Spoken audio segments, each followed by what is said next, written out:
Friends, ఈ ఇండ్లు చూడండి. ఇది పశ్చిమ వీధి, దక్షిణ వీధి, తూర్పు వీధి గల స్థలం. ఇది ఓన్లీ ఉత్తరం మాత్రం అద్దయినది ఇండ్లు.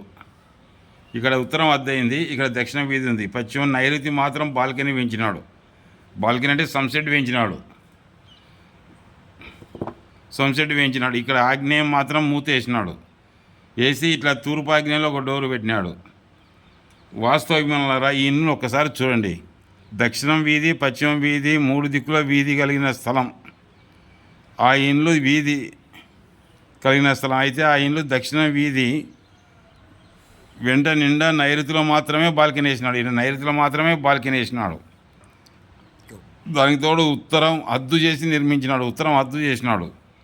తూర్పు ఆగ్నేయం పెంచి మెట్లు వేసి మరియు బాత్రూమ్ కట్టి దాని ఫలితంగా ఆ ఇళ్ళల్లో వాయువంలోకి వచ్చింది. అంటే ఇప్పుడు ఇది ఇళ్ళల్లో వాయువంలో ఉంది. ఇక్కడంతా ఇది అన్నమాట, అంతా నిండా వాయువంలో ఉన్నట్టు ఇండ్లు.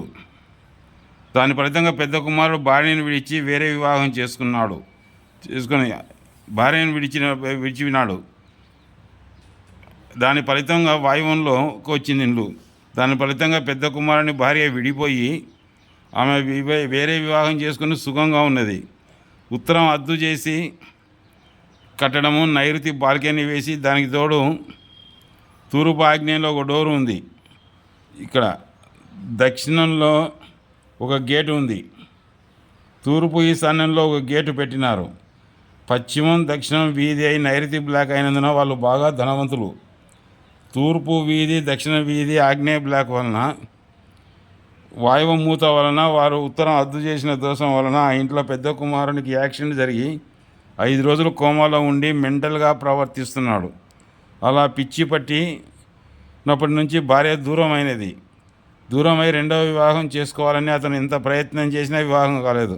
అతను భార్య నుంచి దూరమైన తర్వాత మళ్ళా వివాహం చేసుకోవాలని ఎంత తిప్పలు పడినా వివాహం కాలేదు. ఆ ఇంటి దోషాలు: 1, నైరుతిలో బాల్కనీ వేసి అంటే నైరుతి పెంచినట్లు. 2, ఉత్తరం హద్దు చేసి పశ్చిమం ఉత్తరం కలిసిన మూలనే వాయువ మూల. ఈ మూల వలన పెద్ద కుమారుడు భార్య విడిపోయినారు. ఉత్తరం హద్దు ఆగ్నేయం పెరగడం వలన నైరుతి దోష వలన యాక్సిడెంట్ అయినది. ఈశాన్యంలో స్థలాలు హెచ్చుదొడ్లు ఉన్నందున వారికి మంచి ఉద్యోగాలే ఉన్నాయి.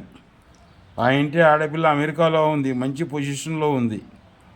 ఈశాన్యంలో హెచ్చుదొడ్డి వలన మంచి జరిగినా ఏది చేసే పని అది చేసింది. ఈశాన్యం హెచ్చుదొడ్డి వలన వాళ్ళు మంచి డబ్బు గల వాళ్ళే, కానీ ఇవి ఏవి చేసే పనులు అవి చేసినాయి.